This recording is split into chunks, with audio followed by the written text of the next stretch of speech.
Magauni ambayo yanakuwa na rangi ya gold pamoja na white, au tuzungumze Kiswahili ili mtu aweze kuelewa hii tunachokizungumza ni kitu cha aina gani au ni vazi lenye rangi ya aina gani. Ni mavazi ambayo yanakuwa yana rangi nyeupe pamoja na rangi ya dhahabu. Jamani, tunaelewa kwanza dhahabu ni kitu gani? Dhahabu ni diamond, ni gold, ni moja ya rangi ambayo ni ya kuvutia sana ukisikia neno hiyo dhahabu. Then tukizungumza swala zima la rangi nyeupe, inamaanisha usafi, inamaanisha utulivu, inamaanisha vitu ambavyo vinaheshimika sana. Kwa hiyo unapokuwa unavaa aina hizi za magauni, unakuwa ni mtu ambaye unajiheshimu sana. Na pia aina hii ya magauni ni moja ya magauni ambayo ni maarufu sana, na magauni ambayo yanakuwa na mvuto wa hali ya juu. Watu wengi ambao wanavaa aina hizi za mavazi haya ni wale mahalat, au tunaweza tukasema Waarabu. Na wahalat ni wale watu ambao wana asili ya Kiarabu, au tunaweza tukasema wahalatain. Wanaweza wakavaa aina hii ya mtindo huu wa magauni katika sehemu zozote zile.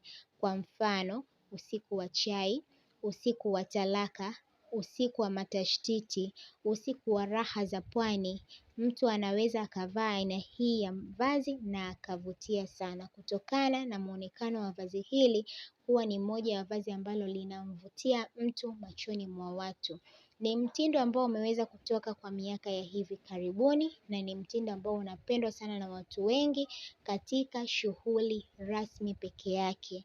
Hauwezi ukamkuta mtu mchana kweupe wa jua kali amevaa aina hii ya nguo anaenda kazini au anaenda sokoni. Hapana, aina hizi za magauni zinavaliwa usiku tu, na hizi ndizo sehemu ambazo wanavaa aina hizi za magauni, na mara nyingi zinavaliwa katika shughuli mbalimbali kama ambavyo niweza kukutajia hapo juu. Lakini nataka tuzungumze swala zima la magauni haya ni kwa nini yanapendwa na watu wengi. Tutaweza kueleza siku ya leo. Kwa hiyo kama unatamani kujua mengi kuhusiana na swala zima la magauni haya, ni kwa nini yanapendwa na mitindo yake kwa ujumla, basi hakikisha kwamba hauchomoki ndani ya video hii. Unaangalia video hii mwanzo hadi mwisho ili kuweza kujua aina hizi za mitindo hii ya gold and white, au tunaweza tukasema rangi nyeupe na nyeusi, jinsi inavyoweza kufanya kazi katika miili ya mwanadamu. Unajua ipo hivi, kila rangi inakuwa inampendeza mtu.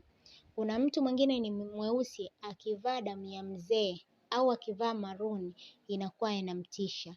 Lakini mwingine akivaa ni mweusi akivaa rangi ya white and gold anakuwa anatamanika sana. Hii ni channel ya TZ Fashion na mimi naitwa Latifa, au unaweza ukaniita Madam T. Tutakuwepo hapa pamoja mwanzo hadi mwisho wa video hii tukiweza kujifunza mengi kuhusiana na swala zima la magauni haya ambayo ni ya gold pamoja na white, kwa ujumla umaarufu wake na jinsi gani inavyoweza kufanya kazi katika miili ya mwanadamu.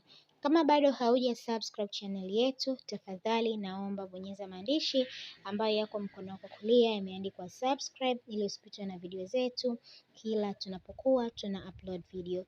Tunachokifanya TZ Fashion ni kuupload video za mishono mizuri kila siku, na pia kutoa elimu kuhusiana na swala zima la mitindo mizuri. Na kama nilivyowahabarisha hapo juu, tuweze kujua umaarufu wa magauni haya, na kitu cha kwanza ambacho tutaweza kukianza nacho siku ya leo ni swala zima la magauni ya wedding, ndio ambayo tutaweza kuyazungumza siku ya leo. Lakini pia vile vile tutaweza kuendelea na sehemu yetu nyingine ambayo ni partners, then tutaenda kuangalia mitindo ya kijamii, tutaangalia mitindo sherehe za kijadi, na mwisho kabisa tutaweza kuangalia mitindo ya kitaalamu. Hayo yote tutaweza kuyazungumza siku ya leo. Kwa hiyo nataka hapa twende chap chap kuangalia aina hizi za mavazi haya, na tukianzia na vazi letu la kwanza ambalo ni vazi la wedding. Aina hii ya vazi mara nyingi inakuwa ni rangi nyeupe, na vazi hili linavaliwa katika ndoa ikiwa na maana ya usafi, Na pia aina hii ya vazi mara nyingi anakuwa anavaa mwanamke akiwa ameweza kuvaa white pamoja na gold au dhahabu pamoja na rangi nyeupe. Na pia kunaweza kukawa kuna mapambo ya aina mbalimbali, na hii ni moja ya kumletea bibi harusi mvuto na faraja pale anapokuwa katika shughuli yake ile maalum ya siku ile ya ndoa. Tukienda katika swala zima la partners ambazo ni bora kwa sherehe za mapokezi, siku za kuzaliwa au matukio ya kijamii, unaweza ukavaa aina hizi za partners.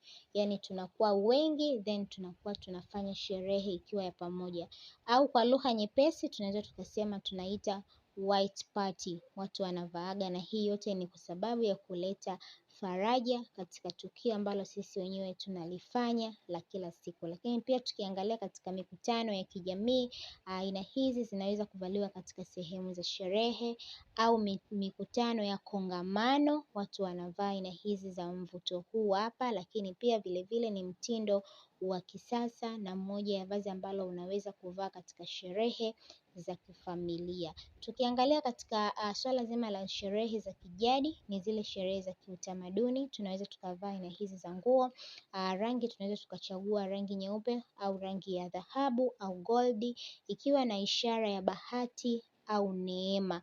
Vile vile pia tukiweza kuangalia inakuwa inafanana na kuvaliwa katika sehemu za sherehe za kijamii, unaweza ukavaa. Na tukimalizia sehemu yetu ya mwisho kabisa ambayo ni makutano ya kijamii. Hapa tunaweza kueleza sasa zile kongamano ambazo unakuta watu wanavaa aina za rangi nyeupe pamoja na goldi, lakini pia inaweza kuwa na mitindo ya kifahari na ubunifu wa hali ya juu au wa kipekee sana pale unapokuwa unavaa aina hizi za mavazi ambayo yanakuwa na goldi pamoja na nyeupe au white. Hivyo mimi nataka tu nikushauri kitu kimoja, rangi ya goldi pamoja na rangi ya white ni moja ya chaguo bora sana katika maisha ya kila siku ya mwanadamu. Hivyo unaweza kuchagua rangi hizi mbili kuwa ni moja ya rangi pendwa katika sherehe yoyote ile ambayo utakayokuwa unapenda kwenda. Hivyo natumaini utakuwa umenielewa vizuri kuhusiana na swala zima kwa nini mavazi haya ya goldi pamoja na white yanakuwa ni maarufu, na pia kwa maana yake kwa ujumla. Vyote tumeweza kueleza siku ya leo hapa ndani ya TZ Fashion. Unaweza ukaweka comment ili uniambie kwamba katika somo hili ambalo nimeweza kukupa siku ya leo umeweza kujifunza kitu cha aina gani. Asanteni sana kwa kunisikiliza. Mimi sina la ziada, niwatakieni siku njema na wapenda sana vipenzi vyangu. Tuendelee tu kufuatilia TZ Fashion ili tuweze kuwa na umoja, lakini pia tuweze kujua aina mpya za mitindo nzuri ambayo inatoka. Bye bye, tukutane wakati mwingine.